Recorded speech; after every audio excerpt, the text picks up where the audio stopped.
Greetings and welcome to the fifth week of our theology class on Doctrine 1, and the topic for this week will be anthropology, and obviously lots of good stuff in this particular division.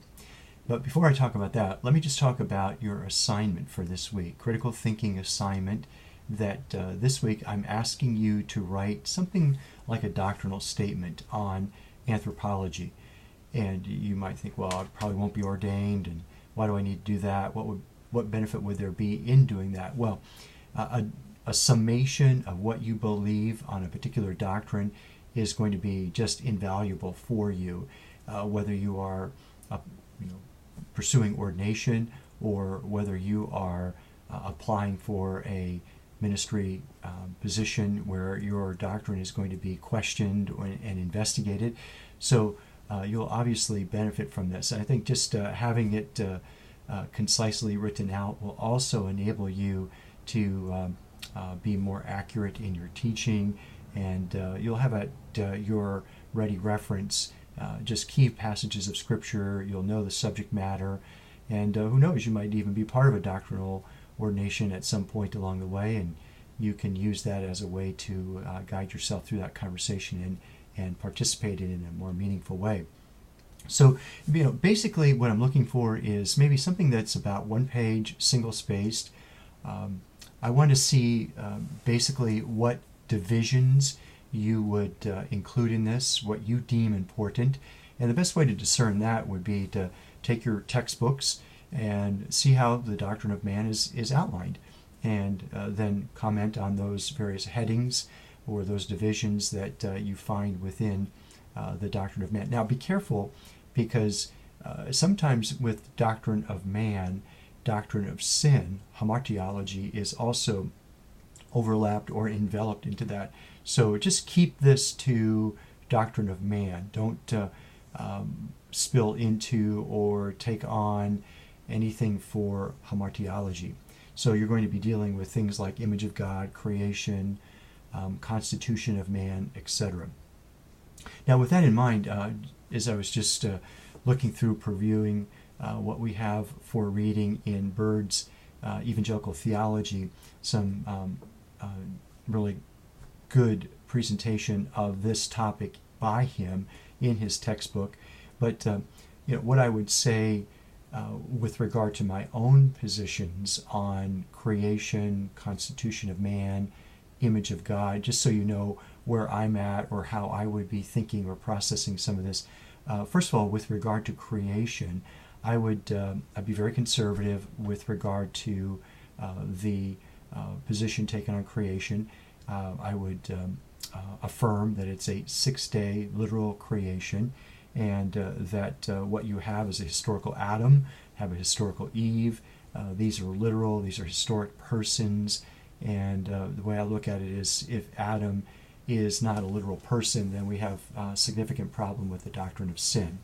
Now, on the other side of that coin, I do really enjoy the conversation, reading about the literary and theological emphases of the Genesis 1 and 2 account. In fact, I've done for many years lectures on the theology of creation, Genesis 1 and 2. What does this text say about God? What does it say about man? Etc. And what does it say about our relationship with God? So I really enjoy reading, investigating, looking into all those kinds of theological emphases. And I'd rather emphasize those than get trapped into scientific conversations, although significant and important.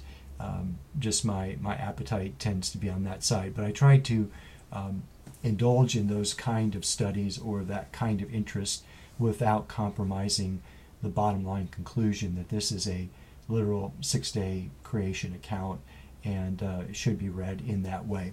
And so I don't want to compromise, or I don't want to challenge the supernatural in any way, shape, or form in that Genesis 1 and 2 passage of Scripture. So, but as you look at it and research it and enjoy it, I trust that you'll really enjoy not only the accuracy of it, but you'll enjoy the varied aspects of its theology and its literary nature. With regard to the constitution of man, I tend to classify myself as a dichotomist. Man has two parts. He's got an immaterial part and a material part. And Bird does a great job at summarizing those for you. But just FYI for what it matters. Then when it comes to the image of God in man, one of the things, of course, Bird outlines it with regard to a substantive, relational, and functional view. And he does a great job at giving you some history and some very well stated points about it. And to classify myself, I see benefit and value in just about all of those positions, those three positions, probably more in line with or more in keeping with what you would see in a substantive view. So anyway, those are just a couple of thoughts from my perspective on the topic at hand for today. And I trust that you're enjoying this study, and hopefully these weekly videos are timely for you and help you in keeping on focus and being able to do a better job and more comfortable with each assignment that I'm giving to you. Okay, so doctrinal summary on the doctrine of man is your assignment for the week. Like I said, about a one-page, single-spaced summary, 2 pages at the most, is what I'm looking for. I do apologize for any of you who have had inconvenience in uploading documents on Blackboard last week. What I found out from some of the IT supervisors was no real problem other than system running slow, and just took a couple of times to upload it. So if you are having difficulty uploading an assignment, don't give up on the first try. Just go ahead and upload it, and if it doesn't work at first, try it maybe an hour or so later, and I won't mark you off if you just add that note, hey, I worked on trying to get my assignment up, had some difficulty, finally got it up at XYZ time, and I will not dock you for that.